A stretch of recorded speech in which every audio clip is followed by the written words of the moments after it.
모두가 궁금해하는 데이터의 모든 것을 알려드립니다. 데이터에 미쳐있는 내 남자와 함께하는 데이터 이야기 데이터릭 지금 시작합니다. 와우. 반갑습니다. 반갑습니다. 아, 반갑습니다. 피곤해. 당신 저 해야 되는데 그거 그렇게 다운 시킬 거예요? 너무 피곤해.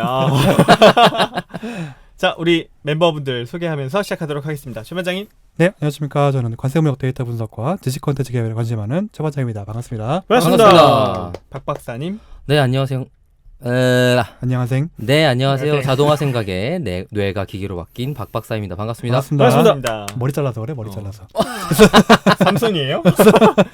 김 팀장님. 네, 데이터 분석으로 밥 먹고 사는 김 팀장입니다. 반갑습니다. 반갑습니다. 네, 저는 기업에서 데이터와 AI 교육을 담당하는 분석 꿈나무 조과장입니다. 반갑습니다. 반갑습니다. 꿈나무. 드디어 입에 익었습니다. 익었어요. 적어놨더니. 우리 저기 스튜디오가 새로운 스튜디오죠? 네, 드디어 왔습니다. 이게 유튜브로 보시는 분들은 이제 보시고 계시겠지만 저희가 팟빵 ES 스튜디오에 왔습니다. 지원을 받는 스튜디오에 드디어 처음 다 같이 녹음하는 것 같아요. 넓어. 진짜 쾌적하네요. 넓으니까. 그러니까 음. 여기면 뭐 방청객 한 100분 정도 모셔놓고 할 수 있겠네요. 네. 100분 충분하죠. 쌓아놓고. 라이브 온라인이면 10,000명도 할 수 있어요. 맞네.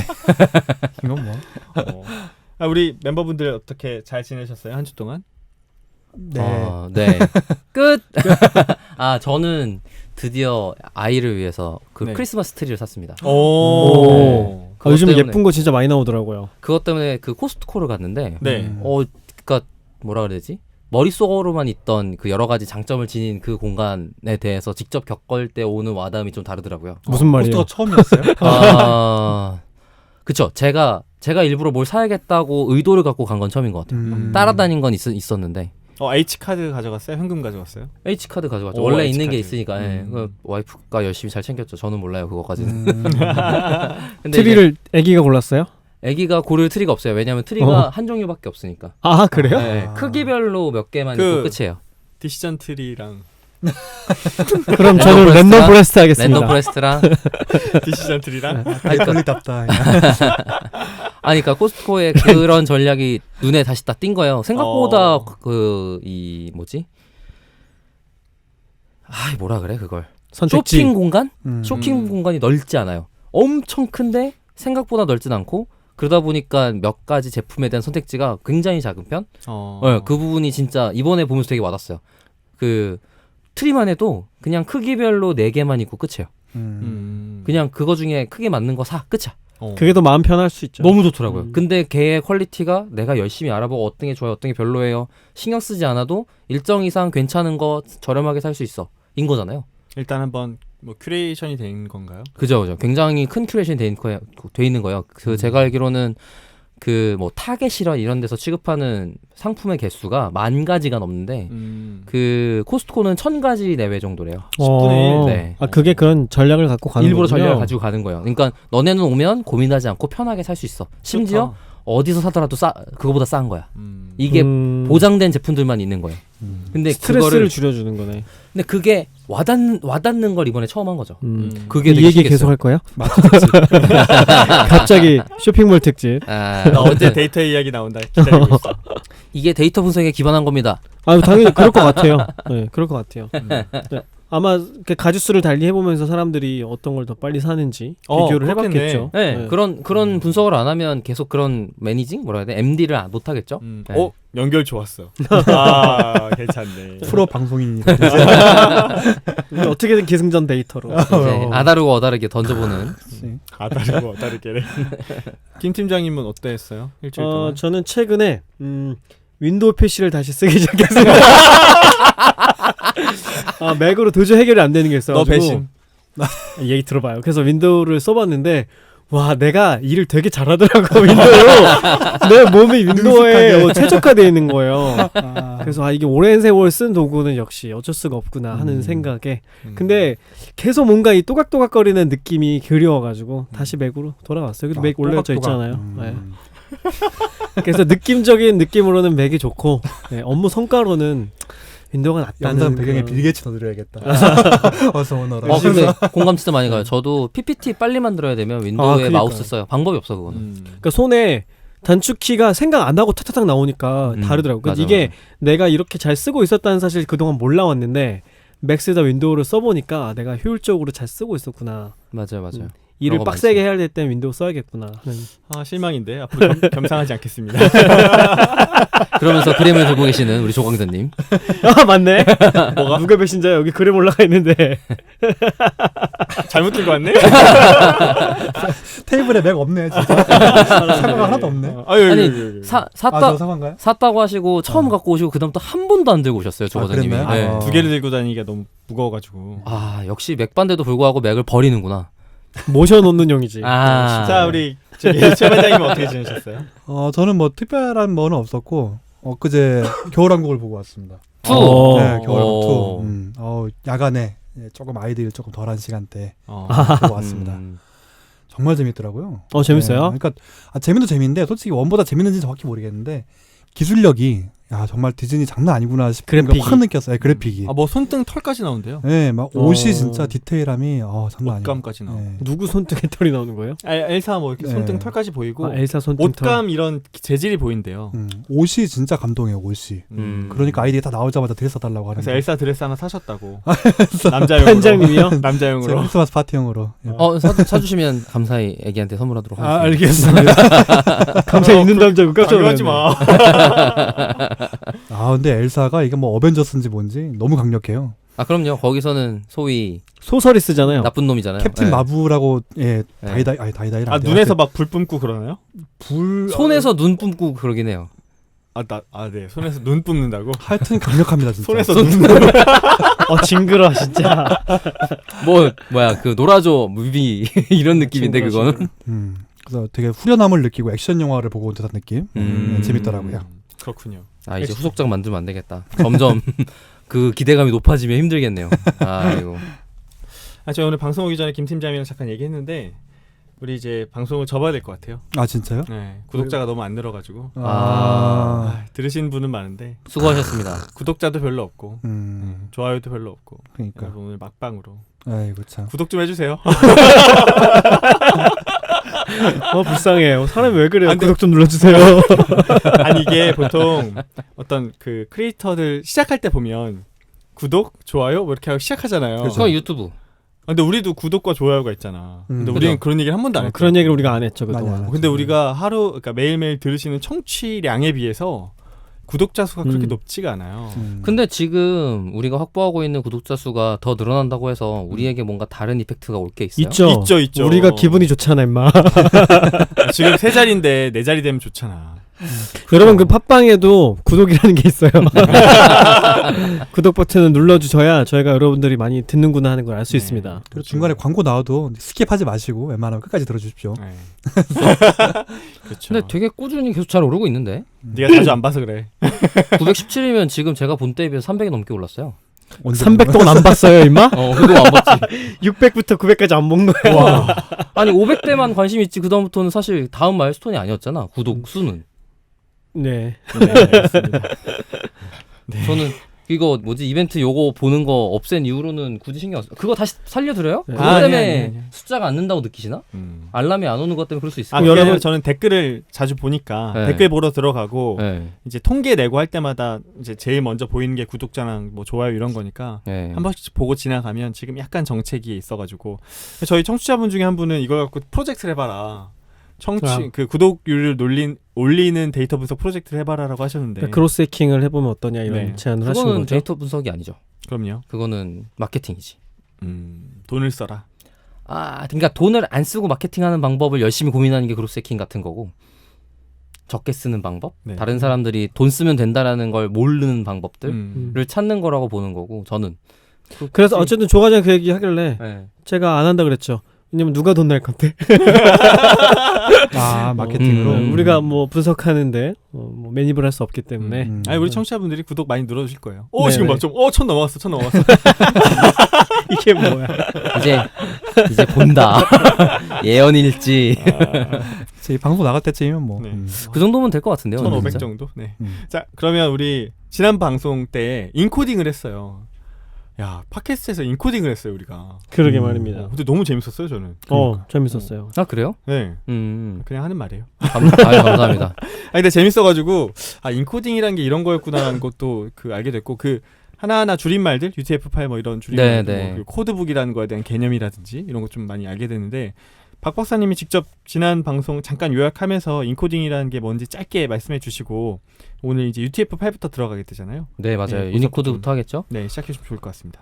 지난 시간에는 역사 부분을 좀 대부분 다뤘던 것 같아요. 그래서 역사 재밌었어. 인코딩이 어떻게 설계되었고 원래 0101 001로 코딩하던 옛날 뭐 공룡 시절 때 일서부터 지금 컴퓨터를 어떻게 공룡 작성했는지 뭐 이런 거 뭐 그래서 아스키라고 하는 게 보통 많이 보이는 글자들이었죠. 네. 그게 무슨 표준 기구 같은 이름이었고 그다음에 안시, EUCKR, 뭐 CP949 뭐 이런 식의 인코딩이라면 들릴 법한 단어들이 어떤 의미를 지녔는지 이런 걸 좀 소개를 해드렸었고 그다음에 그게 이제 컴퓨터에 표현되는 방식이라는 것, 그다음에 저장하고 보이는 방식이라는 것이라는 걸로 인코딩과 디코딩을 소개를 해드렸고 인코딩에는 글자 인코딩에는 코드북이랑 인코딩 두 가지가 있다. 네. 그래서 코드북이라는 건 어떤 단어를 표현하자라는 규격, 표준이란 뜻이고 인코딩은 그렇게 표현하기로 한 놈을 어떤 방식으로 표현하자라는 거 두 단계로 나눠져 있고 각자 표준이 구성되어 있다라고 제가 소개를 해드렸었습니다. 그리고 한글에서는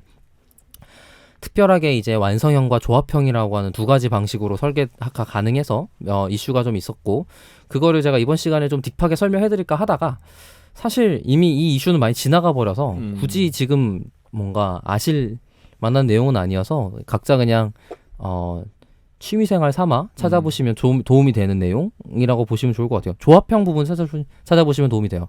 지금은 지금은 완성형 표준이 나와 있어서 완성형만 사용하거든요. 그리고 이제 데이터를 저장하는 방식이 뭐 비트랑 바이트가 있었다. 우리 속았잖아. 완전 인터넷 충격적이었어요. 메가바이트가 아니었다. 세상에. 메가비트였다. 기가 인터넷이 기가가 아니었다. 그런 거. 예. 그래서 그거 한번 소개해드리면서 인코딩을 말하느니 비트랑 바이트 소개하는 게 더 나았구나. 그리고 시간이 좀 부족해서 유니코드까지 끝내고 싶었는데 그 유니코드라는 놈을 소개를 좀 간단히 그래서 오늘부터는 유니코드를 좀 소개를 해드리고 그놈이 어떻게 설계되어 있는지 어떤 문제가 있고 동작들 때문에 발생하는 일들을 좀 소개를 해드릴 거고 그 다음에 실제로 사용할 때 생기는 이슈들 소개를 좀 해드릴까 해요. 제가 아는 것도 소개를 해드릴 거고 제가 질문을 좀 받아서 이런 문제가 있는데 이건 왜 때문에 그러냐라고 하면 제가 좀 설명을 해드릴까 합니다. 유니코드가 유니버설 코드 준말 뭐 이런 거예요? 저도 그걸 까먹었어요 사실. 유니짜장 코드? 내가 그거 하려고 했는데 진짜 내가 수준 낮아가지고 안 했는데 진짜 여러분 구독 눌러주세요. 구독 안 눌러주니까 이러잖아요 애가. 구독을 누르면 좀 빨리 되나요? 진짜 수준 낮다. 생각났을 때 질러야 돼요. 맞아요. 생각났을 때 질리는 건 해야 돼. 잘했어. 내가 하고 싶었는데. 최 반장님이 잘라주시겠지 뭐. 네. 그래서 어쨌든 유니버설 유니코드라는 코드? 게 뭐 어떤 그 용어가 있는 거고 한번 네, 좀 말씀해 그러니까 주시죠 일단. 그러니까 유니코드라는 건 전 세계의 모든 글자를 코드북화 해보자 라는 프로젝트예요. 그래서 유니코드 컨소시엄이 설정되어서 산업 표준을 만들고 있고요. 그래서 지금 여기는 굉장히 큰 문자 집합이라고 생각을 하고 있고 숫자 1부터 개별 문자에 다 하나하나씩 정의를 해놓았어요. 1은 A, 2는 B 뭐 이런 식으로. 제가 전에도 얘기했지만 뭐 가는 43,728 뭐 이런 식이에요. 숫자는 정확하지 않습니다. 그래서 개별 글자를 하나하나 했고 그게 1991년도에 1.0 버전이 제정이 돼서 그 다음에 단어가 추가되거나 글자가 추가될 수 있잖아요. 그런 추가가 계속 일어나서 지금은 2019년 5월 7일에 제정한 12.1 버전을 사용하고 있습니다. 계속 업데이트 되고 있는 거예요? 그럼요. 단어를 추가하고 있어요. 단어랑 그 다음에 많은 부분은 어떤 게 추가되냐면 제 기억에 고대 문자 뭐 이런 것들. 그러니까 원래 빨리 쓰여야 되는 것들 말고 이제 계속 추가되길 기대하는 것들이 있는데 뭐 룬 문자 같은 것도 있고. 룬이요? 네. 룬 문자가 뭐더라? 그 게임의 아이템에 박혀 맞아요. 그 그런 룬이에요? 그런 룬 그런 그거 그 룬을 진짜 기원하는 그거? 그 뜻이에요. 이제 뭐 아. 원래 고대 게임에서는 고대 룬 문자라는 거를 뭐 다시 자기네에 맞게 각색해서 사용하는데 원래 이제 룬 문자라는 게 있고 지금 보니까 12.1 버전에서 들어간 가장 특징적인 그 글자가 사각 문자랑 레이와 연호라는 거네요. 아 레이와 연호 일본 거 그거. 그런가 봐요. 그리고 히라가나와 가타카나 중에 일본어 고어 쪽에 쓰인 소형 글자가 있는데 그게 이제 19년 3월 버전에 들어갔었고 뭐 또 가장 또 많이 들어가는 게 이모티콘이에요. 그래요? 네, 이모티콘은 계속 추가되거든요. 제가 알기로는 이모티콘이 전에 이슈가 한번 있었죠. 그 우리 세월호 노란 리본을 어떤 유니코드로 했다가 그것 때문에 뭐 서로 싸우니 마네 이런 이슈가 몰랐어요. 있었어요. 네. 그게 또 이모티콘 쪽은 제가 알기로는 후원인가요? 어떤 후원으로 그냥 받아주는 그런 식의 문자 등록 체계를 가지고 있어서 지금 보니까 이모지도 들어가 있네요. 그러니까요. 이모지가 이모티콘이랑 같은 말입니다. 조금 다른 것 같은데. 우리나라에서는 이모티콘이라고 그러고 보통 해외에서는 이모지라고 불러요. 야, 근데 유니코드의 목적을 잠깐 그 위키에서 찾아봤는데 멋있다. 현존하는 문자 인코딩 방법을 모두 유니코드로 교체하려는 것이 유니코드의 목적이라고 써있네. 맞아요. 그러니까 모든 글자가 한 규칙을 가지고 해보자라는 게 목표예요. 그럼 유니버설 코드 맞겠다. 줄여가지고 유니라는 것 자체가 뭐 그쵸. 하나 뭐 이런 의미가 있으니까. 그러면 여기 그 유니코드를 만드는 어떤 협회에서 항상 모여서 추가되는 문자를 서로 제시하고 그걸 또 추가하고 이렇게 하겠네요. 네, 그래서 여기는 그냥 데이터를 넣어야 되는 사이즈? 개수라는 게 있을 거잖아요. 지금 1, 10, 100, 1000만, 10만, 13만 7,994자가 지금 코드북으로 등록되어 있고 이야, 장난 아니네. 이 코드북에 들어가 있는 글자들을 어떤 비트와 바이트로 표현할 거냐라는 것들을 제정하는 게 인코딩입니다.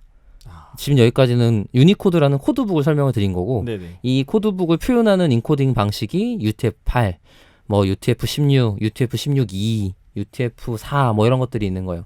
근데 이제 저희가 가장 많이 사용하는 UTF-8이라는 게 보통 대중적으로 사용하게 되는데 그게 왜 그러냐면 UTF-16이랑 8이라는 게 다 각각 어떤 바이트 체계의 단위를 뜻하는 거거든요. 그러니까 16진수로 표현하겠어, 뭐 8진수로 표현하겠어 이런 거의 일종이에요.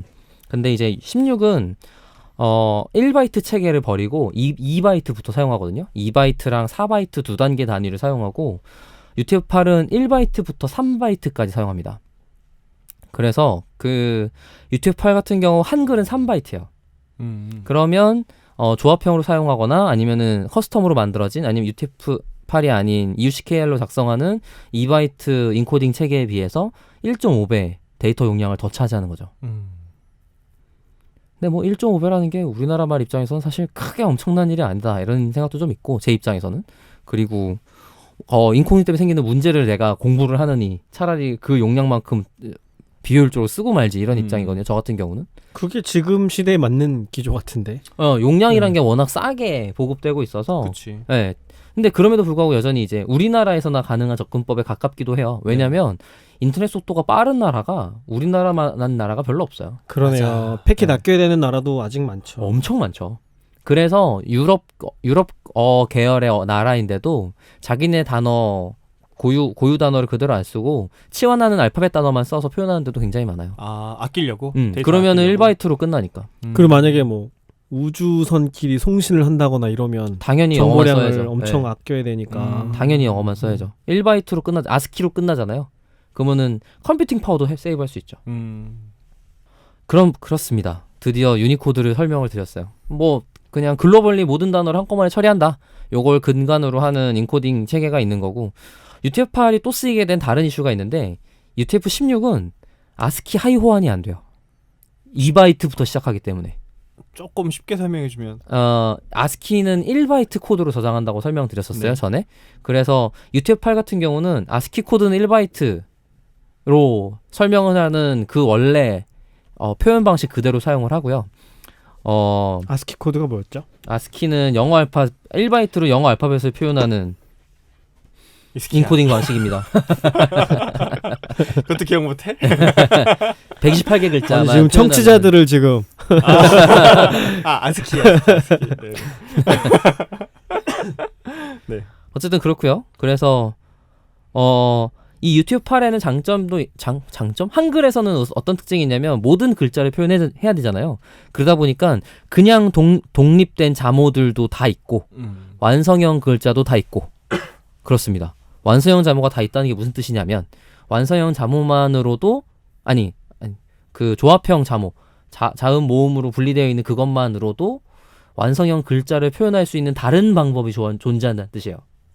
그렇잖아요. 기역 니은이라고 한 데이터 전체랑 뭐 물론 데이터가 과잉으로 있긴 하지만 그거랑 간이라는 글자랑은 같은 뜻이잖아요. 그렇죠. 네, 뭐 글자를 구분할 거냐 이건 별개의 이슈라고 하더라도 그러다 보니까 이때 유니코드에서는 뭘 해줘야 되냐면 정규화라는 걸 해줍니다.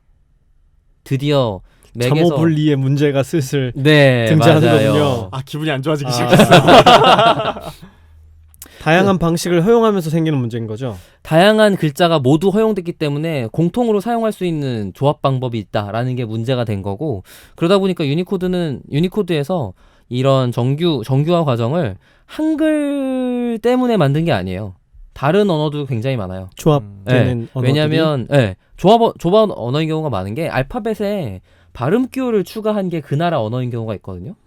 알파벳에 발음 기호를 추가. 위에 꺽쇠라든지 점이라든지 붙어있는 알파벳들 있잖아요. 러시아어 뭐 이런 뭐 거. 그런 것도 있고 뭐 거꾸로 된 C에다가 줄 긋는다든지 이런 것도 거꾸로 된 C라는 알파벳이랑 줄이라는 글자가 합쳐진 거예요. 뭐 그런 식인 거죠. 그러다 보니까 이거를 뭐 E에다가 점 위에 하나 찍은 거랑 점 2개 찍은 거랑 뭐 이런 것들이 있는데 그런 것도 다 사실은 위에 점 하나랑 점 2개라는 게 독립된 글자인데 그 2개를 합쳐서 사용하는 거죠. 우리나라 받침처럼. 맞아요. 완전히 받침이랑 같다고 표현하기 좀 애매하지만 어쨌든 그러다 보니까 이쪽에서도 두 가지 분리되어 있는 상태라고 하던지 아니면은 그게 합쳐 있는 상태라든지 이런 것들이 방식이 두 가지가 가능해진 상태가 발생한 거예요. 그러다 보니까 무슨 문제가 있냐면 두 개를 글자를 비교하면 같다고 인지할 수가 없게 돼요. 아, 그렇죠. 네, 다른 데이터잖아요. 어쨌든 다른 거죠. 우리가 보고 있는 글자로는 같은 글자 모양인데 데이터는 다른 데이터인 거야. 이런 문제는 해결해야 되는 이슈가 된 거죠. 그걸 또 구별해야 되네. 이거는 같은 애라고 만들어주는 과정이 필요해요. 이 같은 애로 만들어주는 과정을 정규화라고 표현을 하고요. 왜 정규화라고 하는 거예요? 정규화라는 글자가 굉장히 여러 군데 엄청나게 많이 쓰이는데 그러니까 너무 헷갈리게 정규화를 쓰니까 되게 모호한 느낌이에요. 그러니까, 코드에도 정규화 코드 뭐 이런 거 있고. 그러니까 노멀라이제이션이라고 영어로 표현되어 있고 걔는 어떤 과정을 거치냐면 흰색과 화이트는 같은 겁니다라는 걸 쓰고 싶은 거예요. 네. 흰색 방송 사무자겠네. 그때도 혀 나왔는데. 일부러 했어. 혀 일부러 했어. 그때 화이트, 생각났어. 백, 뭐 흰색, 흰 거, 뭐 하양, 뭐 이런 거 있잖아요. 그런 것들 다 하나의 표시로 하고 싶은 거죠. 그러니까 시메틱하게 의미적으로 같다고 볼 수 있는 걸 같다고 표현하고 싶은 거예요.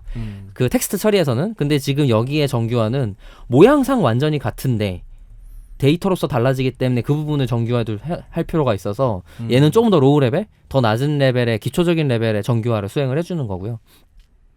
그러다 보니까 그 정규화 방식이 유니코드 표준에서 만들고 있는 정규화 방식이 4가지가 있습니다. NFD, NFC, NFKD, NFKC. 근데 지금 한글에서 적용되는 정규화 과정은 NFD랑 NFC만 있어요. 그래서 그 2개를 소개를 해드릴게요. NFT 먼저 설명을 해드릴게요. NFD는 저도 약어 뭐 이런 거 다 까먹었는데 NF가 정규화 방식이라는 뜻이래요. 노멀라이제이션. 네, 뭐 파이팅. 파이팅이 뭡니까? 퓨처죠, 퓨처. 미래로 미래로 가야죠. 화이팅도 좋다. 정규화 화이팅. 폭력적이야. 근본이 없어 드립들이. 뭐라고 해야지. NFT. 네네. 그래서 이거는 NFD는 정준분해라고 한글로 번역하고 정준분해. 네, 정준은 그 순서대로란 뜻이에요. 앞에서부터 뒤로. 네, 그 순서대로란 뜻이고 내림차순? 가면 기억 아순이란 뜻이에요. 기억 아순. 네, 네. 그러니까 써져 있는 작성 순서대로란 뜻이에요. 가나다 그러니까 기억 니은 디귿이라는 알파벳의 순서 느낌이 아니고 작성돼 있는 글자 순이란 뜻이에요. 시간 순인. 소위 시간 순위죠. 예. 그 정준 분해잖아요. 그래서 그래서 쓰는 순서 생각하면 되겠네요. 그쵸? 네네네. 한글 우리가 그러니까 쓸 때. 정준 분해하면 우리가 가라고 하면 기역 아로 쪼개요 그냥. 끝. 그러면 자모 단위의 데이터로 완전히 전환되겠죠. 전부. 그러면 합쳐져 있는 거랑 나눠져 있는 거랑 아니면은 어떻게 일시로 합쳐져 있거나 이런 것들을 상관없이 전부 나눠져 있는 상태의 데이터로 변환돼요. 그러면 비교할 때 문제가 발생하지 않겠죠. 그러니까 기역 아랑 가는 다른 데이터인데 가를 기역 아로 바꾸고 기역 아랑 비교하는 거예요. 그럼 똑같은 거지. 그럼 같은 게 되는 거죠. 그걸 정준 분해라고 불러요. 제일 쉬운 방법인 것 같네요, 이게. 그렇죠. 그리고 정규화 방식 C는 정준 분해한 뒤에 다시 정준 결합. 왜요? 결합을 다시 하는데 왜 그러냐면 결합할 때는 단일한 규칙으로 결합할 수 있어요. 왜냐면 그리고 결합할 때 장점은 아까는 기억 암만해도 3바이트를 2개 쓰는 거잖아요.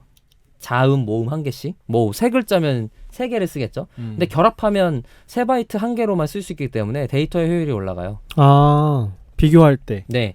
어차피 비교할 때 그리고 그 자체를 데이터로서 사용할 때 효율이 올라가기 때문에 그렇게 사용을 하는 거고. 그러니까 분해해놓고 비교하던지 결합해놓고 비교하던지네요. 결합되어 있는 걸 분해해서 일반화시키고 그거를 단일한 방법으로 결합해서 비교하는 거죠. 결합 방식이 여러 개가 가능할 수도 있잖아요. 그러니까 그때 생기는 차이를 우리가 해결하기 위해서 다시 원래대로 분해를 다 해놓고 분해를 하나의 규칙으로 결합을 해서 그걸 비교하면 같은 엔지를 볼 수 있죠. 이게 왜 아까 맥에서 문제가 발생하냐 인 건데 맥은 NFT 아까 정준 분해만 한 상태 있죠. 그대로 끝내요. 네. 다시 안 결합해놓고 네. 분해만 저장 시켜놓고 자체를 처음부터 한글 데이터 한글로 되어 있는 이름의 파일 저장을 할 때 그 데이터 저장을 분해된 채로 끝내버려요. 근데 표현할 때만 결합하는 거구나. 표현할 땐 결합해서 표현하는 거죠. 근데 그걸 윈도우가 그대로 분해된 상태로밖에 못 불러와요? 왜냐면 지금 이 분해된 기억을 다시 얘를 정준 분해해야 되는데 분해할 게 없어. 그리고 얘를 정준 결합해야 되는데 분해 안 했으니까 결합도 안 해. 그러니까 자음 그대로 남는 거죠. 그걸 해주면 안 돼요? 맥의 방식을 윈도우에서 한번 해주면 안 되나? What? 데이터가 달라졌어요 벌써. 봐봐요. 지금 우리가 가라는 글자가 있어요. 가라는 글자 하나가 3바이트를 사용하는 단일된 글자인데 맥은 저장할 때 얘를 기억 아로 저장해요. 근데 가라는 글자 하나는 정준 분해가 가능하죠. 기억 아로 가능해요. 그러니까 기억 아로 분해했다가 다시 결합하면 가가 될 거예요. 그거는 정준 분해 후 정준 결합이에요. 그러니까 윈도우가 정준 분해 후 정준 결합 방식의 정규화 방식을 사용해요. 근데 자음 모음이 이미 자음 모음인 데이터째로 데이터를 받으면 윈도우는 그러니까 맥에서 저장한 파일을 윈도우 PC 사용자한테 보내줬어요. 보내서 받으면 이미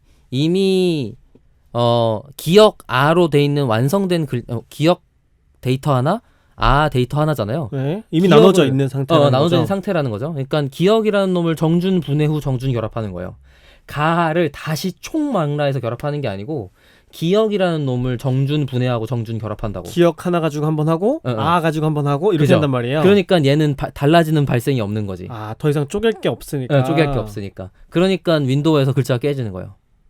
그러니까 제 질문은 뭐냐면 네. 그럼 윈도우에서 이 파일의 상태가 그렇다는 것을 인지하고 네. 그럼 이건 이미 분해가 되어 있구나 라는 걸 파악한 다음에 다시 결합해주는 형태가 되면 안 되냐는 거죠. 뭐 사티아 나달리한테 얘기해봐요. 그게 뭐요? 사티아 나달리한테 얘기해보라고. MS 사장한테. 듣고 계십니까? 그거를 그렇게 답변하냐? 듣고 계시면 좀 답변해 주시죠. 그럼 너 윈도우에서 뭘 어떻게 해? 이건 설정도 아닌데. 그래서 그럼 그렇게 해줄 수는 있는데 안 해주는 거라는 거네 그러면?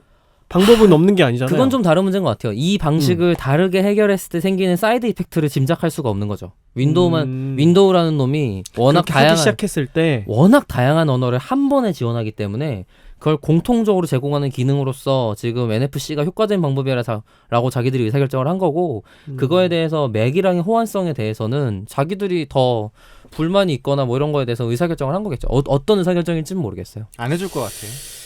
그러면은 거꾸로인 상황을 한번 예상해서 설명을 다시 한번 해보실래요? 그러니까 윈도우에서 네. 한글로 파일명을 지정했는데 네. 이게 이제 맥으로 가는 거죠. 네. 맥에서는 잘 보이는 거잖아요. 맞아요. 그거는 왜 잘 보이는 거죠? 생각을 해볼게요. 가라는 글자가 윈도우에서 어떻게 저장이 되냐면 윈도우에서 가라는 글자를 정준 분해, 기억아로 분해하고 정준 결합, 다시 가라는 걸로 바꿔서 저장해요. 결합한 최종 상태로 그죠. 저장이 되어 있고. 그러면은 정교화되어 있는 결합된 3바이트짜리 글자 하나로 저장이 된 거예요. 네. 근데 맥으로 가면 그 글자 하나짜리를 정준 분해하면서 저장하고 끝나요. 그러니까 문제가 발생하지 않죠. 표현할 때는 다시 그걸 결합해서 보여주는지 결합 과정을 하는지 걔를 표현만 그렇게 하는지는 중요하지 않고 그냥 저장 저장해줄 자체를 때. 그렇게 하는 거죠. 예. 그러다 보니까 걔의 표현이 기본값으로 합쳐진 상태로 표현하기 때문에 그때는 문제가 안 돼요. 맥이 더 착하네. 아니요. 맥이 더 무식한 방식을 쓴 거예요. 왜냐면 말했잖아요. 정준 분해하고 저장을 끝났기 때문에 용량을 훨씬 많이 차지한다니까요. 우리나라 글자만 암이라는 글자만 생각해봐요. 네. 그러면은 글자가 4개예요. 네. 근데 암이라는 리을 미음 네 글자를 표현하기 위해서 12바이트를 사용해야 돼요. 쪼개놨기 때문에 낭비가 심한 방식이다. 파일 이름 저장 방식 하나만 따지고도 4바이트를 차지해야 돼요. 그러니까 암이라는 글자 하나로 사용하면 3바이트면 끝나는 걸 4배 비싼 데이터 방식을 사용하는 거죠. 약간 R 같은 느낌이 있어요. 용량 비율을 사용하더라도 문제가 좀 적게 발생할 여지의 방법을 사용한 것 같아요. 용량을 안 아낀다. 소액이네. 그래서 용량을 올리면 무지하게 비싸지. 돈 쓰면 되지 뭐. 이런 느낌인가. 뭔가 철저하게 개발자 느낌 많이 나요. 진짜 문제 안 생기고 코드 잘 돌아가게. 아니죠. 뭐요? 오히려 네. 윈도우가 그런 걸 개발자 몰라도 느낌이죠. 되는 사람들을 위해서 만들어 놓은 거죠. 문제가 발생하지 않잖아. 그러니까 이제 맥은 네. 그 아는 사람들이 쓰는 느낌이라고. 디바이스를. 그러니까 윈도우는 몰라도 모든 게 다 편의가 되어 있게 만들어놔져 있는데 맥은 그냥 우리는 우리가 만들었고 니들이 우리한테 맞춰 약간 이런 느낌. 그런 느낌이요? 네. 좀 다른데. 아니요. 윈도우에 너무 익숙해져 있다가 맥을 써서 그래요. 그런가. 네. 그러니까요. 맥끼리만 쓰면 아무 문제가 없으니까. 그램 쓴다면서요 다시. 같이 쓴다고. 그램을 쓰는 게 아니라 윈도우를 쓴다고요. 네. 그램 아니라고 얘기해봐. 그램에 있는 윈도우를 쓰니까. 우리 집에 그램이 몇 개더라. 뭐 그런 식이에요. 그래서 이게 보통 많이 발생하는 건 뭐 똑같이 분해만 한다고 치면 뭐 알파벳 A에 위에 점을 찍는다든지 이런 글자들이 있어요. 뭐 한자도 마찬가지고 한자는 난리 부르스야 아주 그냥. 특히나 한자 같은 경우는 중국, 한국, 일본 다 다르니까 조금씩. 뭐 대만 뭐 이런 여러 다른 나라에서 자기만 쓰는 또 한자들이 있어서 그런 애들을 또 정규화 해준다고 들면 아까 말했던 한글과는 상관없었던 뭐 호환분해 다시 정준결합 이런 방식을 쓰게 되는 거죠. 나 갑자기 한자가 잠호 분리된다는 생각하니까 끔찍하다. 맞아요. 잠호 분리는 획대로. 아니겠지만 획 분리랑 뭐 이렇게 되면 와. 그래서 이제 심지어 글자가 굉장히 비효율적이어서 똑같은 글자가 한 5개쯤 있어요. 그러겠네요. 네, 각 나라별로 있고 그거를 사실 똑같은 모양인데. 네, 똑같은 모양인데 그리고 우리가 표준으로 제정해서 얘는 통합으로 다 똑같은 의미로 사용하는 한자다라는 걸 정의해 놓고 걔로 표준화를 하죠. 방법이 없어요. 진짜 뭐 맥이랑 윈도우 사이에 그런 문제는 그러면 그냥 그걸 도와주는 프로그램들이 있어요. 아예 그냥 그거를 정준 결합을 그냥 자동으로 수행해주는 그런 작업을 해주는 도구들이 있어서 그냥 그런 도구를 사용하는 거고. 사실 서로 안 해주는 게 아닐까요? 방법은 있는데 이 서로 다른 생태계를 결합하는 걸 원치 않는 어떤 거대한 세력이 뭐라고요? 프리메이슨인가? 아니 그 윈도우끼리 쓰게 하고 맥끼리 쓰게 하려는. 이제 김 팀장이 커뮤니케이션 해야 되니까 맥에서 작성해가지고 한글 파일을 보내면 깨지잖아요. 맞아요. 깨지니까 막 이렇게 고민을 하면서 어떻게 방법이 뭐냐고 막 찾더라고요. 근데 맥을 좀 오랫동안 사용한 그 다른 분이 있어가지고 어떻게 하세요? 그랬더니 그분이 그냥 보내는데요? 그러는 거예요. 뭐라 신경 써? 아니 생각해봐요. 아닌데. 내가 고객한테 파일을 보내줘야 되는데 넌 잠호 다시 분리. 조심해야지. 그니까요. 그런 저 같은 분들은 윈도우 씁니다.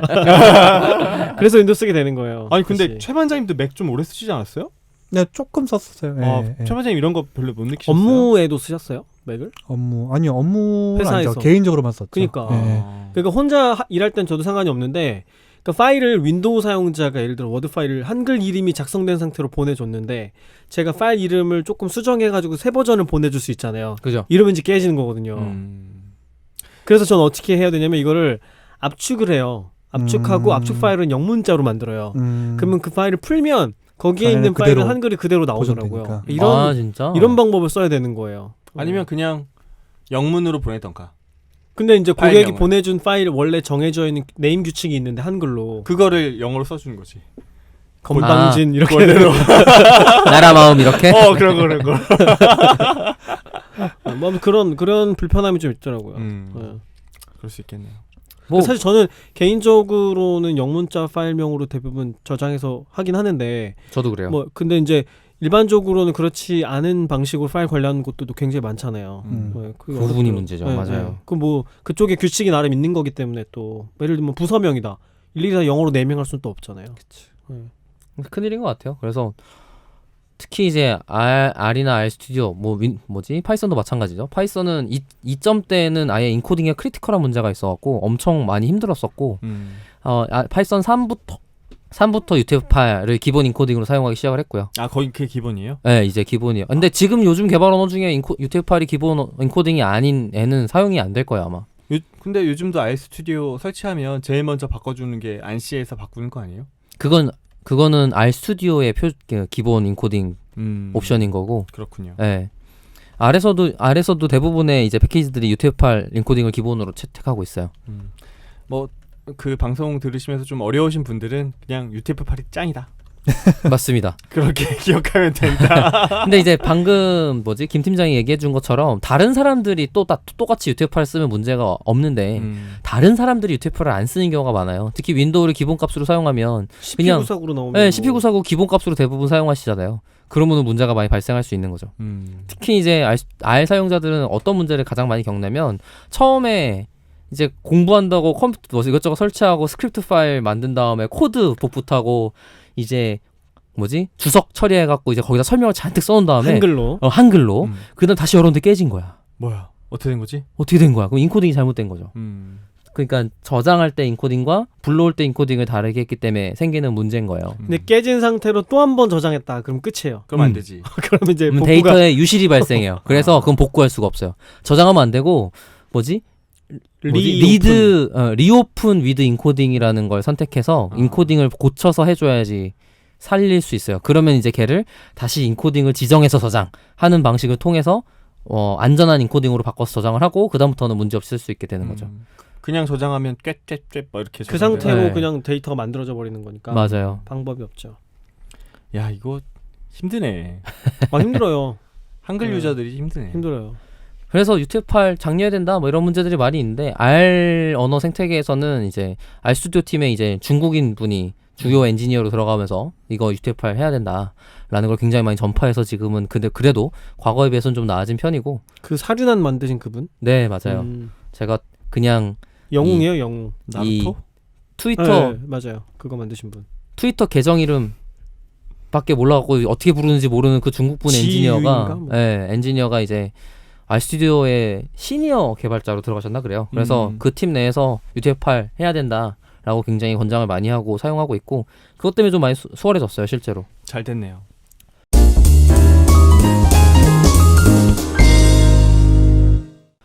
또 이제 인코딩을 사용하실 때 생기는 문제들이 몇 가지 있어서 그거 좀 소개를 해드리려고 하는데 우선 첫째 문제는 URL 인코딩입니다. URL 인코딩이 뭐예요? 그것도 깨지죠 잘. 그 외에 URL에 한글 주소가 들어갈 수도 있어요. 그렇죠. 그죠. 네 블로그요. 맞아요. 도메인 부분이 한글인 게 아니고 그 뒤에 서브 도메인 주소들이 이제 한글인 경우가 있는데. 그러니까 왜 게시글 이름이 주소가 되는 경우가 있잖아요. 네, 제목이 게시 주소가 네네. 되는 경우죠. 그렇게 하면 사실 브라우저 입장에서는 그냥 그걸 한글로 제치환해서 처리를 해주고 있는 것 뿐이지 얘도 인코딩이라는 단어를 썼지만 약간 정규화하는 것 같은 과정을 거쳐요. 이것도 표준이 있고 그래서 %EB 이런 글자로 바뀌잖아요. 맞아요. 네. 그게 URL 인코딩이에요. 퍼센트가 들어가더라고. 그래서 유니코드 글자들이랑 그러니까 URL에서 쓰는 인코딩 방식이 따로 있는 거네요. 그쵸. 그 표준이 또 따로 있어요. URL에만. 네네. 그래서 유니코드의 코드북을 아스키 코드로 대응하는 코드로 바꾸는 표준이 있어요. 그 왜 그러냐면 인터넷 인프라라는 게 너무 오래된 애들인 거예요. 그래서 아스키 전 세계의 모든 인프라를 모두 다 한 번에 바꾸지 않는 한 불가능한 일이거나 아니면 옛날부터 돌던 코드를 지금까지 사용하고 있거나 이런 게 굉장히 많은 거죠. 그래서 얘를 UTF-8로 다 바꿔! 라고 우리가 뭐 10년 뒤에 합시다라고 해놓고 모든 걸 드러내서 고치지 않는 이상 불가능한 무언가들이 있어서 이 URL 쪽은 그냥 인코딩을 재정의하자 라고 하고 사용하고 있고 그게 이제 URL 인코드, URL 디코드 방식이고 이게 이제 우리가 사용하는 UTF-8 이런 것들이랑 꼬여서 골치 아픈 일이 돼요. 왜냐면 EUCK를 URL 인코딩 한 거랑 UTF-8을 URL 인코딩 한 거랑 결과가 달라요. 그러겠네. 하하. 네. 그러니까 이거 정해지는 아스키 코드 값이 달라지는 네. 거죠. 그래서 그것 때문에 URL 인코딩 쪽이 문제가 되는 것 때문에 이제 API 콜 할 때 문제가 되거나 API 콜이라면 아 API 콜 할 때 그 문제가 되는구나. 네, 맞아요. 주소창에 넣는 게 아니라. 맞아요. 아, 그렇구나. API 콜을 설명해 주세요. 난 알아들었어. 웹 API라고 해서 나도 알아들었어요. 알았어요. 이제 개발 언어로 어떤 기능을 사용할 때 어떤 회사나 뭐 다른 사람들이 인터넷을 통해서 요청을 하면 그 기능을 사용할 수 있게 해줄게요 라고 만들어 놓고 인터페이스 설명문서 그러니까 인풋 데이터는 어떻게 할 건지 너한테 출력은 뭐라고 줄 거야 라는 걸 정의한 문서와 그리고 그 기능들을 API라고 부르고요. 그리고 거기에 출력을 할 때 이슈들은 보통은 그래서 가능한 한 아스키 코드로 쓰려고 노력을 하죠. 주소 같은 경우는. 그리고 데이터를 인코딩 레벨에 처리만 하게 했으면 하는 건데 이게 방식이 뭐가 있냐면 URL에 URL 쿼리 파라미터라는 방식이 있어요. 주소 중에 물음표하고 뭐뭐는 그 다음에 엔드 뭐뭐는 이렇게 쓰는 주소가 있잖아요. 그게 하위 주소가 아니고 쿼리 파라미터라 그래서 그 함수에 파라미터 값 넣는 거랑 똑같은 기능을 제공해요. 그래서 get 요청하면 데이터를 실어서 보내는 게 아니고 주소로만 요청한다라고 돼 있잖아요. 근데 쿼리 파라미터로 데이터를 넣을 수 있어요. 짜가지고 그냥 네, 함수에 값 그리고 넣듯이. 그게 표준일 뿐인 거지 그 데이터를 실어서 보내는 게 문제가 되진 않아요. 서버 사이드에서 그거를 안 받겠어라고 일부러 열심히 짜지 않는 한 데이터는 들어올 수 있거든요. 근데 거기에 한글을 넣을 때 문제가 된다는 거예요? 그죠? 그러면 문제가 되죠. 인코딩 인코딩이 부분에서 깨지니까. 인식을 못하는 문제가. 네네. 예를 들면 아까 말한 대로 UTF-8로 URL 인코딩을 한 다음에 전달했는데 서버 사이드는 EUCKL만 받아. 그러면 뭔지 못 알아듣고 못 알아듣는 거죠. 그런 주소 없는데 이렇게 되는 네, 거군요. URL 인코딩을 다시 디코딩했더니 자기가 모르는 글자가 되는 거죠. 저는 이게 어떤 게 문제가 됐었냐면 가끔 들어가는 사이트의 URL을 따로 저장해 놓고 싶을 때가 있잖아요. 북마크에 등록하지 말고 그쵸. 뭐 노트 같은 데다가 넣어놓고 싶어요. 예를 들면 박박사 블로그에 글을 주소만 따놓고 싶은데 카페에서 붙여넣기 하는 순간 한글이 다 깨지는 거죠. 그 저는 어떻게 하냐면 제 꼼수는 뭐냐면 이게 주소가 HTTP로 시작하잖아요. 그럼 이거를 전체를 블럭을 잡으면 깨져요. 그래서 H 하나 떼고 T부터 블럭을 잡아요. 그러면 안 깨져요. 그러니까 얘가 아마 URL 주소가 인코딩으로 URL 인코딩이라고 생각하지 않고 그냥 텍스트로 봤나 봐요. 그래서 복사해가지고 노트에다가 붙여넣기 한 다음에 맨 앞에 H를 다시 제가 입력해 주는 거죠. 그러면 한글이 온전한 상태로 링크도 살아있는 상태로 붙어서 남아요. 어디다가 저는. 저장할 때 그렇게 해요? 뭐 원노트나 네. 아니면 뭐 좀 맥 쓰니까 맥에 있는 노츠 앱에다가 붙인다든지 이럴 때 그런 식으로 작업을 하면 그러면 한글 주소가 살아있는 상태로 URL을 가져올 수 있죠. 그거 그대로 H 다시 붙이면 문제 안 될 텐데. 네, 문제 안 돼요. 아니. 그 뭐지? URL을 사용할 때 말고 저장하는 거를 H 떼고 저장했잖아요. 그 다음에 추가하면 문제가 안 될 거라고요. 그렇게 하고 있다는 거잖아요. 다시 아, 입력. 그렇게 한다고. 네, 죄송해요.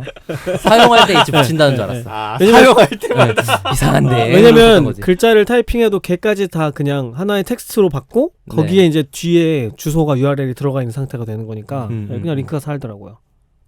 그러고 보니까 노션이 되게 편하네. 노션은 그 북마크로 저장하면 내가 어떤 URL을 저장했던지 그냥 그건 없어지고. 다른 것도 다 북마크로 저장하면 괜찮아요. 그러니까 굳이 제가 이제 노트 앱에 이거를 넣으려다 보니까 이런 문제가 생기는 거죠. 그러니까 그것도 이제 노트 앱 쪽에서 얘가 지금 저희가 예를 들어서 브라우저에서 글자가 돼 있는 채로 주소창에 있는 걸 보잖아요. 네. 걔 그 URL 인코딩 돼 있는 상태인 건데 출력만 그렇게 해주는 거예요. 그렇죠. 네. 그래서 네. 복붙할 때 그렇게 깨지는 문제가 그렇죠. 발생하는 네. 거예요. 보이는 것만 표현만 네, 우리가 표현을 그렇게 하고 데이터는 유저가 알 수 있게 하는 거고 뒤에 들어있는 데이터는 인코딩이 네. 돼 있는 상태예요. 야 이거 인코딩 문제도 이렇게 복잡한데 AI 언제 만드나? AI가 해줍니다. AI가 해줘요?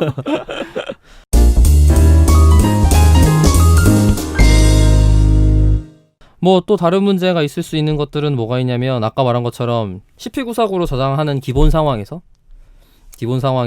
뭐 UTF 파일로 불러왔을 때가 제일 큰 문제인 것 같고요. CP94구로 저장된 파일을 UTF-8 세팅으로 불러왔을 때 그죠? 읽지 못한다. 네. 그러니까 딱 이게 R 공부하는 분들이 많이 겪는 문제였다. 그죠? 맞아요. 특히 이제 맥에서 뭔가 데이터를 만들었으면 UTF-8로 저장돼 있을 텐데 그거를 윈도우로 보내서 불러오면 UTF-8이라는 걸 모른 상태에서 CP94구로 부르고 그런 건 깨지는 거죠. 그럼 어떻게 해야 돼요? 그럴 때? 그러다 보니까 그 인코딩이 깨지는 아니면 인코딩을 고치는 방식은 두 가지가 있어요. 하나는 인코딩이라는 메타데이터가 잘못된 거잖아요. 그렇죠. 그러니까 얘 인코딩이 모여서 이걸로 불러와야 돼 라고 알려줘야 되는 행위를 해야 되는데 그거를 기본값에서는 그냥 CP94구 기본값으로 동작을 하고 있는 거다 보니까 이거 UTF-8입니다 라고 함수 내에 인코딩 파라미터가 있는 경우가 대부분 있고요. 리드라인 뭐 리드라인은 되게 로우 레벨 함수긴 하지만 어쨌든 그리고 로레벨 함수 인코딩. 무시합니까 지금? 리드라인 인코딩 맞아요. 그거. 맞아요. 이퀄 해서 UTF-8 이러면 근데 맞아요. 그거는 그 파일의 인코딩이 뭔지를 알고 있을 때 지정할 수 있는 거잖아요. 그러네. 한글 인코딩은 두 가지밖에 안 쓰기 때문에 둘 중 하나예요. UTF-8 아니면 CP949? 네. 그럼 바꿔보고 되면 되는 거다. 네. 매우 간단하네요. 네, 테스트 뭐- 한번 해보면 되니까. 한번 해보면 되잖아. 그냥 알 수는 없어요. 뭐 그게 특성을 파라미터를 파일 중에 그 인코딩 정보를 저장하는 파일 확장자 방식이 있는데 근데 이제 텍스트 방식으로 저장하는 CSV나 TSV 같은 애들은 저장하지 않아요. 인코딩이 뭔지 저장하지 않아요. 그래서 불러와 봐야 알 수 있어요. 아니면은 저는 예전에 리드R이라는 패키지 보면은 게스 인코딩이라는 함수가 있어요. R에서. 인코딩, 네. 예, 그러면 이제 파일을 거기 넣어주면 얘가 어떤 인코딩일 가능성이 몇 점인지를 알려줘요. 그래서 점수가 게스. 제일 높은 걸 보고 어. 게스하는 거예요. 그걸로 인코딩을 지정해주는 방식으로도 했었던 적이 있어요. 근데 저 같은 경우는 그냥 리드 아래에 있는 함수를 그냥 사용하죠. 어지간하면 인코딩 문제 발생 안 하고 불러와 주더라고요. 그래서 맞아요. 네, 아마 요 함수의 논리가 거기 들어가 있지 않을까 싶기도 하고. 네, 그렇겠네요. 네. 그리고 불러올 때 문제가 됐잖아요. 사실 상관없어요. 아까 말한 대로 그 메타 태그를 바꿔주기만 하면 돼요. 이게 인코딩이 뭡니다라는 정보가 같이 글자에 들어있는데 그거를 보는 방식들이 각각의 언어마다 있거든요. 근데 R 같은 경우는 대문자 2로 시작하는 인코딩이라는 함수가 있어서 얘 인코딩이 뭡니다라는 걸 확인할 수 있어요.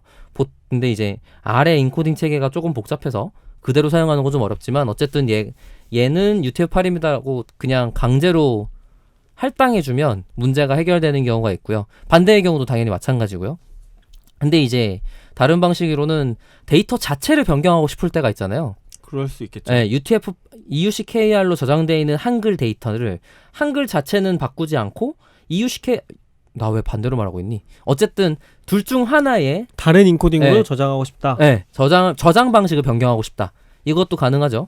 그거는 보통 iconv라고 하는 명령어를 사용해요. 아이컨브는 그 R만 사용하는 게 아니고 배쉬에도 사용하는 기본 명령어 중에 하나여서 굉장히 많은 개발 언어에서 같은 의미로서 함수를 제공을 하고 있고요. 그래서 from 어떤 인코딩서부터 to 어떤 인코딩으로 바꿀게 라는 식으로 작성을 많이 하고 그러다 보니까 저 같은 경우는 만들어져 있는 데이터를 UTF-8로 변경할 때 사용을 하는 편이죠. 와, 나 오늘 박 박사 얘기 듣고 나니까 평소에 내가 갖고 있었던 오류들이 그러니까 겪었던 문제들이 왜 그런지 대충 알 것 같다는 생각이 드네요. 그래서 실제로는 그 메타 태그를 바꿔보기만으로 대부분 해결이 돼요. 근데 걔를 바꿨는데 안 됐어. 그럼 사실 불렀을 때 문제가 있는 거예요. 네, 그래서 불렀을 때 문제가 된 부분은 다시 찾아서 봐야 돼요. 걔는 방법이 없어요. 이 모든 게 한글에 대해서 그런 거죠 지금 한글. 뭐 그쵸. 영어가 아닌 언어라면 대부분 겪는 문제예요. 그러니까 그 일본어 사용자나 한자 사용자들도 그 비슷한 에러 메시지 가지고 검색해 보면 그 사람들도 그 나라 사람들도 똑같은 질문도 계속 하더라고요. 그래서 저도 개발 언어 쪽에서 문제가 발생하면 사실 중국어랑 일본어로 검색하는 게 더 많이 찾을 방법이에요. 그리고 사용자가 훨씬 많으니까. 네. 1억 이상이잖아 일본만 해도. 네. 그러네. 그러니까 그 중국에서 해결이 되면 우리나라도 해결이 되는 그런 문제들도 있는 거죠. 알스튜디오에 그 중국인 분이 계시는 게 엄청 원래 큰 그 역할을 영웅이라니까요. 하시잖아요. 말도 안 되게. 영웅이에요. 근데 UTF-8로 되는 순간 모든 언어 호환이라는 형태로 변경되기 때문에 지금 아직 해결 안 된 문제가 또 있어요. 아래서 1.2 버전 알스튜디오 1.2 버전 오픈하면서 중요 기능으로 뭘 올렸냐면 그 잡이라는 애를 만들었어요. 잡. 근데 잡이 그 R 스크립트 파일 내에 한글이 들어가면 인식을 못 해요.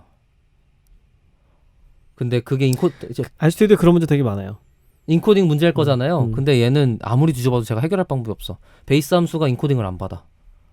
그리고 컨트롤 시프트 F로 검색하면 내 하드디스크에 있는 모든 파일을 대상으로 스크립트를 검색하거나 이런 기능이 있거든요. 네네네. 근데 한글이 들어가 있는 폴더에 있는 R 스크립트 내에 있는 것들은 검색이 안 잡혀요. 이거를 몰라가지고 그래서 다 검색 대상으로 삼고 싶으면 그 폴더명들을 다 영문자로 바꿔줘야 돼요. 그러네요. 그 말 나온 김에 네네. 왜 R 스튜디오를 윈도우 사용자가 쓸 때 네네. 윈도우 계정이 한글이면 정상적으로 맞아요. 동작하지 않잖아요. 그거는 왜 그런 걸까요? 아, 이거는 이제 OS, 그러니까 운영체제에서 폴더명을 관리하는 방식에 대해서 이해를 해야 되는데 저도 정확하게 이해하진 않았지만 그쪽에서 사용하는 인코딩 체계가 조금 달라요. 이거랑 같은 게 아니에요. 또 심지어. 윈도우에서 네, 윈도우에서. 그래서 폴더명에 들어가는 방식은 또 그 OS마다 다르거든요. 맥이랑 리눅스도 배포판마다 다르고 그다음에 윈도우도 다르고 그래서 그것 때문에 이 폴더 경로를 지정하는 방법에 대해서도 노멀라이즈를 많이 하려고 노력하고 있는데 한글이 들어가는 순간 뭐 CPU949 사용할 거 아니에요. CPU949 인코딩 체계를 다른 코드 레벨에 동작하는 애가 인지하기 어려울 때가 있어요. 그래서 얘는 기본적으로 맥이나 뭐 리눅스에서 동작하는 방식의 인코딩 체계로 경로를 알스튜디오가 경로를 읽는 방식으로 코드가 짜여져 있는데 걔가 CPU94로 돼 있으니까 글자가 깨져 있는 채로 폴더명이 인식이 될 거고 그러면은 한글과 같이 정규화가 안 된 상태에서 동작하기 때문에 인지를 못하는 거죠. 그리고 글자가 뭔지 모른다라는 뜻은 왜 그러냐면 그 아까 말했던 것 중에 UTF-8 같은 경우는 3바이트를 사용해요. 한글은. 근데 이제 EUCKR 그러니까 CPU949는 2바이트를 사용하는데 2바이트로 되어 있는 한글이 유니코드에 그 똑같은 인코딩 데이터가 없어요. 그러면 그래서 뭐라고 나오는 거냐면 그것 때문에 뭐가 나오는 거냐면 invalid multibyte string이라고 뜨는 거잖아요. 그게 무슨 뜻이냐면 그 UTF-8 인코딩 체계 내에서 그 인코딩 체계 내에서 찾을 수 없는 글자가 저장돼 있어라고 에러가 나는 거예요. 무슨 에러인지 이제 이해가 됐네. 예. 알겠어? 공부해. 잘 알겠네. 아무튼 그렇기 때문에 인코딩은 알면 할수록 정말 스트레스 받지만 제발 가능하면 공부하지 마시고 UTF-8로만 통일하시라. 그리고 해결 방법이 다른 인코딩 때문에 생기는 문제가 있는 건 있지만 그거에 대해서는 가능한 한 최소한의 해결책만 공부하시고 그때 생기는 문제는 뭐 다시 질문 주시면 제가 해드려 드리겠다 이런 식인 것 같아요. 아니 왜냐면 진짜 이거는 세상 쓸모없는 삽질이에요. 제가 그 인코딩 막 그 박 박사님이 하시니까 찾아보다가 누가 재미있는 글을 쓰신 걸 봤어요. 이분들 인코딩 때문에 막 고민을 하고 찾아보고 막 해결 방법 블로그에 정리하고 하셨나 봐요. 근데 본인도 인코딩에 대해서 검색하다 가장 기억에 남는 말이 있대요. 이놈의 인코딩은 해결해도 본전, 못하면 시간 낭비. 딱이네. 딱이네. 진짜 세상 쓰레기 같은 문제이기 때문에 이거는 공부하시면 안 돼요, 진짜. 그러니까 매번 케바케로 해결 방법을 알게는 되는데 그게 궁극 해결 방법은 아닌 거죠. 왜냐면 그 문제 생기면 또 그렇게 푸는 수밖에 없다는 거니까. 그러니까 문제가 안 생기게 해결해준다는 얘기가 아니잖아요. 그러니까 저도 문제 상황을 많이 겪었으니까 빨리 문제를 해결하는 노하우가 생긴 것뿐이지. 요령이 생긴 거죠. 요령이 생긴 거죠. 그냥 글자가 깨지자마자 전 심지어 얘는 이렇게 해서 잘못 이해한 거구나. 그리고 바꿔요. 많이 봤으니까. 인코딩 관련해서 제가 겪었던 신기한 문제들이 있는데 네. 왜 그런지 설명을 좀 해줄 수 있어요? 좋아요. 그 이제 맥 쓰면서 겪은 문제예요. 맥에서 RStudio를 쓰는데 우리가 write.csv로 데이터 프레임을 CSV 파일로 저장을 하잖아요. 근데 이렇게 저장을 한 다음에 맥에 설치되어 있는 엑셀로 열면은 텍스트에 한글이 있으면 한글이 깨지는 거예요. 그래서 그러면 이제 인코딩을 저장할 때, 그러니까 write.csv 저장할 때 파일 인코딩을 아예 지정할 수 있잖아요. 이거를 CP949로 하면은 엑셀에서는 안 깨지고 열려요. 맥에서도. 근데 대신에 맥에서 다른 어플을 이용해서 이 CSV 파일을 열면 또 한글이 깨지는 거예요. 그래서 이거 왜 이러나? 이게 맥에 있는 엑셀이 이거를 처리하는 방식에 문제가 있는 건지, 이거를 좀 편리하게 할 방법은 없는 건지. 글쎄요, 맥에 뭐지 엑셀. 맥에 있는 엑셀이 그래서 얘가 윈도우처럼 동작하나? 그 맥에 있는 엑셀이. 그 평소에 마음을 좀 잘못 써가지고 그렇게. 내가요? 네, 네. 잘 다독여서 파일을 열었어요. 착한 사람은 열면 잘 열리는데. 아유. 그 엑셀도 CSV 임포트 할 때 인코딩 방식을 정할 수 있잖아요. 그렇게 했는데도 안 되더라고요. 그렇게도 안 된다고요? 그냥 그러니까 오픈이 텍스트 아니라? 블록이를 해가지고 인코딩을 지정하면은 원래는 인코딩을 맞춰줘야 되는데 안 되더라고요. 그래서 나는 결국에는 한글 텍스트를 쓸 때는 선택해야 되는 거. 알스튜디오로 볼래? 아니면은 엑셀로 볼래? 이렇게 되는 상황이 돼버리더라고요. 그러니까 조만간 다시 그램으로 가겠네. 이런 문제가 윈도우스 때는 없었으니까 아. 아직 제가 맥에 익숙하지 않아서 그럴 수도 있는데. 기본적으로 그래서 저는 가능한 한 UTF 파일 인코딩을 사용하거나 아까도 얘기했지만 CSV 파일 작성 자체를 안 해요. 아니, 그러니까 UTF 파일로 저장하면 엑셀에서 못 열어보잖아. 아니 엑셀 파일로 저장하지. 엑셀 파일로 애초에 저장을 한다. 네, 처음부터. 제가 저번에 그래서 혹시 조 과장님 뭐 문제 하려고 했을 때 엑셀로 저장했었잖아요. 그런 문제요. 그런 문제가 발생하지 않아요, 엑셀에서는. 그러면 103만 4천 행보다 큰 데이터는 볼 수가 없네. 나눠서 봐야 된다. 그리고 CSV를 할 거라면 인코딩을 확실하게 인지를 하거나 처음부터 안쪽에 한글이 없도록 세팅하거나 뭐 다른 우회책을 사용을 하는 거죠. 그러니까 제가 알고 있는 다른 어떤 분 중에 그 컬럼 이름이 한글이 아니면 못 견디는 분이 계세요. 헐. 사람이 보기 어려우니까 안 와닿잖아요. 바로 이해가 안 되니까. 내가 볼 때마다 해석하거나 다시 인지하는 과정을 거쳐야 되는 거예요. 그건 근데 맞죠. 공감이 진짜 많이 가더라고. 그건 맞는 얘기죠. 근데 한글 컬럼 이름이라는 순간 얼마나 많은 문제를 직면해야 돼요. 심지어 이분은 엑셀로 당연히 컬럼 이름 지정한 것처럼 사용했기 때문에 컬럼 이름에 숫자 1로 시작한 거야. 헐. 왜냐면 컬럼 이름에다가 넘버링을 하고 싶었던 거지. 뒤에다 하시지 왜? 앞에 보고서 순서대로 출력하고 싶으신 거예요. 예. 그랬더니 이제 기본적으로 그거는 인코딩이랑 좀 다른 문제였지만 어쨌든 그 객체를 지정할 때 숫자로 시작할 수 없잖아요. 뭐 그런 거랑 비슷한 다른 문제지만 어쨌든 그런 문제가 있었죠. 또 최근에 본 신기한 현상 중에 알스튜디오에서 파일 이름 자동 완성할 수 있잖아요. 이렇게 겹다운표 한 다음에 탭 누르면 네네. 그 폴더 안에 있는 파일 이름이 쫙 나오잖아요. 그럼 한글 파일도 잘 표현이 되더라고요. 근데 한글 파일을 지정한 다음에 그러니까 그 방향키를 눌러가지고 한글 파일을 선택한 다음에 탭을 누르는 순간 잠호 분리가 돼요. 탭을 눌러서 그 파일을 지정하는 순간 잠호 분리가 일어나는 거예요. 근데 불러올 때 문제 안 생기잖아요. 안 생겨요. 맞아요. 네. 말했잖아요. 근데 신기한 게 뭐냐면 네. 그렇게 잠호 불린 상태로 알스튜디오 화면에 소스창이 표기가 되는데 이거를 그냥 드래그해서 복사해가지고 맥에 있는 다른 앱에다가 컨트롤 V 하면은 다시 결합해서 한글이 되는 거예요. 제가 아까 설명한 그러니까. 네, 아까 그거예요. 맞아요. 그러니까 저장 자체는 정준 분해 상태로 저장한다니까. 그러니까 파일명은 분해된 상태가 맞고 걔를 출력해 줄 때 조합하는 형태로 출력하는 프로그램인가에 따라 동작이 달라지는 거죠. 그 만약에 이렇게 잠호 분리가 된 상태로 스크립트가 짜졌잖아요. 이상 없이 동작해요. 네네네. 근데 이 스크립트 파일을 윈도우 사용자한테 보내줘서 열면은 맥 파일 이름 그대로 깨진 채로 가서 열면 문제가 안 되죠.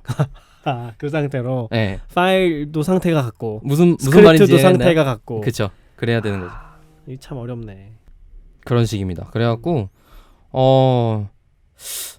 저 같은 경우는 불러올 때 인코딩 지정해서 불러오기 같은 해결책을 여러 번 쓰려고 하다가 가능한 한 어지간한 문제가 해결되지 않는다면 엑셀 파일로 저장하는 편이에요. 그러다 보니까.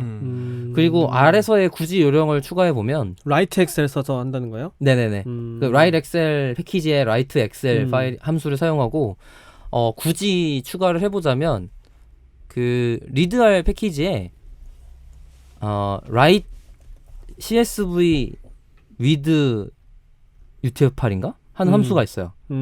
그래서 그게 원래 정상적인 방법은 아닌데 CSV 파일을 저장할 때 얘가 UTF-8이다 라는 걸 힌트를 주는 바이트를 심을 수 있나 봐요. 어허. 네, 그래갖고 걔를 UTF-8 인코딩인 걸 인지할 수 있게 저장하는 함수가 있어요. 네. 하긴 엑셀 파일도 보면 인코딩 방식 여러 개 있으니까 예, 예, 예. 그런 그리고 방식인가 보다. 엑셀 같은 경우는 인코딩을 여러 개 지정할 수 있고 심지어 파일에 인코딩이 못 미다는 정보가 저장되는데 CSV나 TSV 같은 텍스트 기반의 자료 저장 방식은 아까 말한 없죠. 것처럼 인코딩이 못 미다는 저장을 안 하잖아요. 근데 얘가 UTF-8이다라는 힌트를 저장할 수 있나 봐요.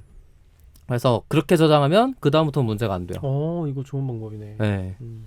그래서 그거는 한번 뭐 R만 있는 방식이고 다른 것들에서 해결할지는 뭐 찾아봐야겠지만 아무튼 그렇습니다. 어쨌든 결론적으로는 최대한 이 문제에 빠지지 마라. 맞아요. 깊게 파고들면 안 좋아요, 이거는. 공부하지 마라.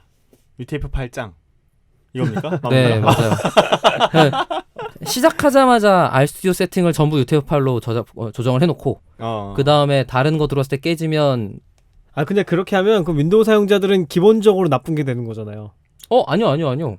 왜요? 자기의 R 스크립트 저장이 UTF-8이면 되는 거지. 아니 R 스튜디오에서 예를 들면 파일을 저장한다거나 네. 뭐 엑셀에서 파일을 저장한다거나 할 때 UTF-8을 기본으로 파일을 저장해주지 않잖아요. 윈도우에서. 그거는 그냥 함수에 파라미터 추가하면 되는데? 그니까요. 그냥 아무것도 신경 안 쓰는 사람들은 나쁜 사람이 되는 거라니까. 나쁜 사람이죠. 네? 그러니까 아무것도 신경 안 쓰게 모든 인프라를 깔끔하게 하면 좋겠지만 그게 베이스에서 제공해줄 때까지는 시간이 걸리는 거죠.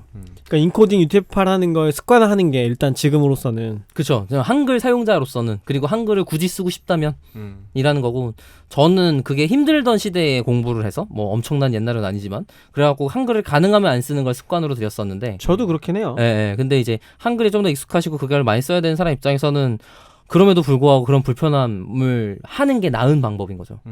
그것 때문에 문제를 겪는 것보다. 저는 돌이켜 생각해보면 막 얘기하다 보니까 인코딩의 문제를 제일 처음 겪었었던 아주 어린 시절이 떠올랐어요. 뭐야? 게임을 하다가 한글이 깨진 경우. 옛날에 왜 이렇게 또 옛날 얘기 해야 됩니까?